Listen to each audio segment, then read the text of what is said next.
There's no way it's going to be a disappointment. Are there any of you that think this is going to be a lousy movie? Thumbs way down. You didn't like it? No, I think I deserve a public apology from George Lucas. Well, that was fucking disappointing. Yeah, it was whatever. I guess a little bit disappointing. Can't believe we waited 16 years for this. You know what? I don't even care. I hope that kid fucking dies. Not the character, the actor. I hope that 10-year-old actor. 16 years after the release of Star Wars Episode 6, Return of the Jedi, the final installment to the beloved Star Wars original trilogy, on May 19th, 1999, the long-awaited Star Wars Episode 1, The Phantom Menace, finally came out. Die-hard Star Wars fans were excited to finally see more intense lightsaber duels, who the Jedi were in their prime, and they were especially excited to see who Darth Vader was behind his famous mask, suit, and iconic robotic voice, and heavy breathing. But when you have such a long list of expectations like this, and anticipation that has been built up for 16 years, it's going to be extremely hard to please the masses. The list of criticisms for the first installment of the Star Wars prequels is extremely extensive. Let me know down in the comments if you are a Star Wars fan, and comment how you feel about Episode 1. Do you think it's as terrible as people say it is, or do you love it? Also, I'm interested to know your Star Wars ranking as a whole. So rank the Star Wars movies in the comments below, with 1 being the best and 6 being the worst. You can also include the Disney movies 7 through 9 if you want, but those movies are a whole nother video. Now let's briefly run down the general consensus surrounding Episode 1. The Phantom Menace was heavily criticized for its dialogue, character development, reliance on CGI, which was still in its early stages, and overall tone that many found dreary and boring. Fans were used to the tone of the original trilogy, which featured a lot of humor. For example, can someone get this walking carpet out of my way? I can't see anything in this helmet. I can see you're serving drinks. Obi-Wan smirking before getting offed on purpose, stormtroopers shooting at teddy bears, and the list goes on. But fans felt like the overall tone of the new movie was overly serious, less funny, and focused way too much on a complicated, unengaging plot about trade and taxes. Many scenes are criticized for being uncomfortably boring and completely unnecessary. Some got the impression that the movie was directed at children, and felt like when humor was added in, it was forced and strange. Speaking of humor that wasn't well received, many fans hate Jar Jar Binks to this day, and feel like this character ruined the movie entirely. Now, aside from all the criticism, most people really enjoyed Liam Neeson's performance as Qui-Gon Jinn, enjoyed the pod racing special effects, and especially loved the lightsaber battle between Darth Maul, Qui-Gon, and Obi-Rizmi-Up Kenobi. But the number one criticism for this movie was the portrayal of Annie, aka young Anakin Skywalker. After waiting 16 years to find out more about Darth Vader, a lot of fans absolutely hated Annie's character and felt like they were being punked. Like, where's Ashton Kutcher at? Where's the SUV at? You have to keep in mind that at the time, there was no Episode 3 yet. So fans had no clue where George Lucas was going with this character, and didn't see the vision at all. Obviously, George Lucas needed to portray Anakin as a good person and an innocent, nice kid in at least one movie in order to justify why Luke senses good in him in Episode 6. Anakin being a good person as a kid is extremely important to his character development, and Episode 1 also shows his love for his mom and the beginning of his obsessive love for Padme. Being born into slavery and losing his mom and Padme show why he has nothing to live for in the original trilogy, and show why he is so angry and full of hatred once he is Darth Vader. But most people who hate Episode 1 don't care about any of that. They just don't rock with young Annie and think he's annoying, and still think his character feels out of place, which makes no sense. You can't really start a trilogy or a prequel without realizing or fleshing out the main protagonist. Annie Skywalker was played by actor Jake Lloyd, who today is 36 years old and was 8 years old at the time of filming. And with everything I have said so far, it's clear why the role of young Anakin Skywalker appeared to ruin Jake's entire acting career, and honestly, his entire life. Before Episode 1, Jake Lloyd acted in movies including Jingle All the Way, Unhook the Stars, Apollo 11, and Virtual Obsession. The rest of his acting career was short-lived with roles in Madison and Race to Space. I do want to point out that the main reason Jake Lloyd stopped acting isn't because of all of the Annie backlash. It's actually because, sadly, Jake was diagnosed with schizophrenia shortly after he became one of the most famous and recognizable faces of the early 2000s. Thankfully today, Jake is doing a lot better mentally, and according to his mom, Lisa Lloyd, he recently successfully completed an 18-month stay at an inpatient mental health facility in Southern California.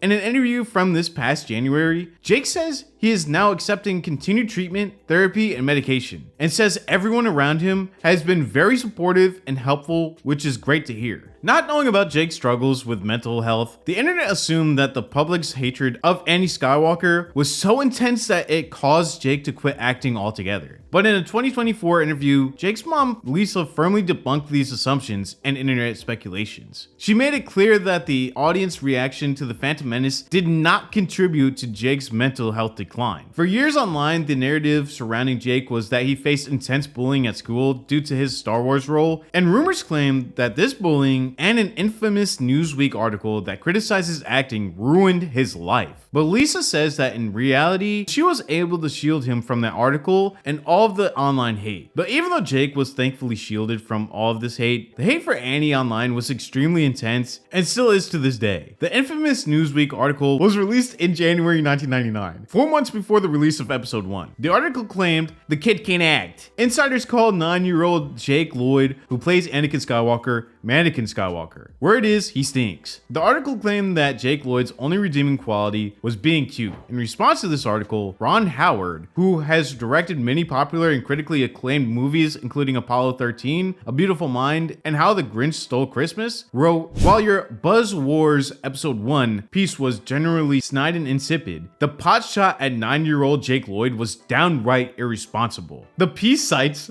unnamed insiders who are critical of this 9-year-old's performance. I have no way of knowing how accomplished or professional he may have appeared during the principal filming, but I seriously doubt these insiders are inside enough to have seen an edited version of the new Star Wars, because I have, and in my opinion, Jake Lloyd is terrific in the film, which, by the way, is truly amazing. Movies are subject to public scrutiny, yes, but for Newsweek to attack a child's performance based on a rumor and without even having seen the movie is just shameful. As someone who was acting professionally at an early age, I can assure you that 9-year-old Jake is quite capable of reading, understanding, and feeling the full humiliation of a piece like that. He may not be able to comprehend the reason that it was printed, but then obviously neither can I. Maybe someone from your editorial staff should try and explain it to him. Over the years, a lot of fans have taken to Reddit to agree with Ron Howard and come to the defense of Jake Lloyd. In the r/Star Wars subreddit, users wrote, "No child should have ever been so bullied for a part in a movie. What happened to Jake Lloyd is the worst thing that this community has ever done, and anyone who helped ruin his life by bullying him in school or anywhere else should be disgusted by themselves." Of all the things we hate the prequels for, I've never even thought once that Jake's performance is even on the list of things that made it bad. He was just like the rest of the actors, trying to make the best of a poor script. I think even more than the script, it's Lucas's directing that resulted in mediocre performances. Jake's performance is about on par with Natalie Portman's, who went on to prove that she's a great actress. Nobody can act for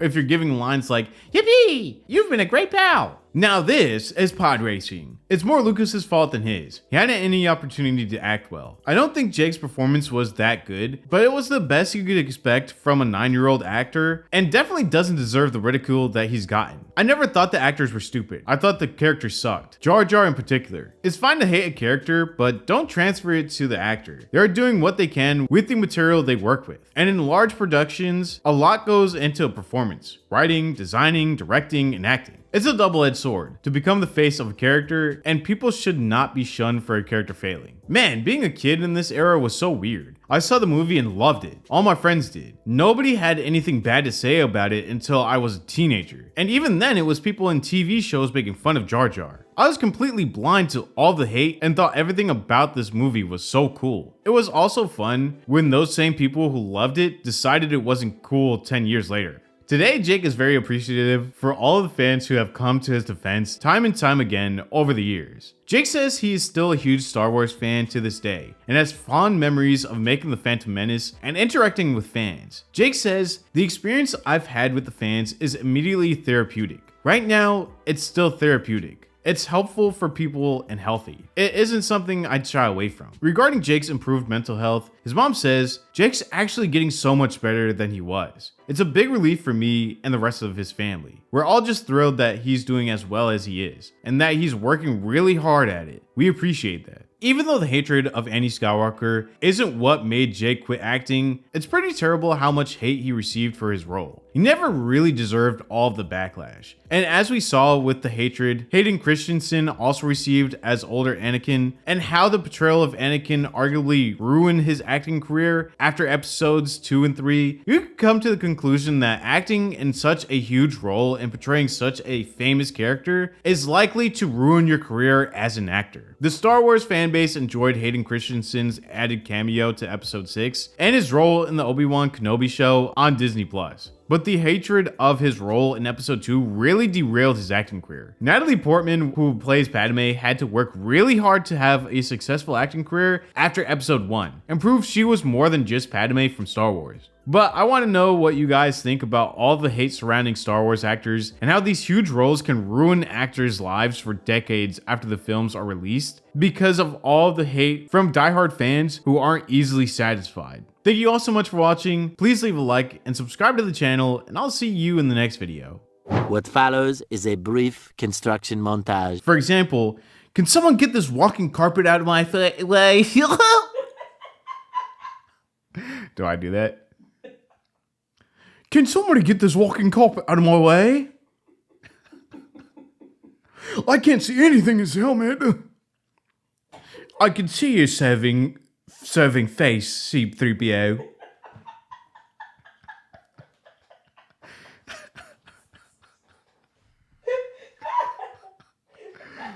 And especially loved the lightsaber battle between Darth Maul, Qui-Gon, and Obi-Wan.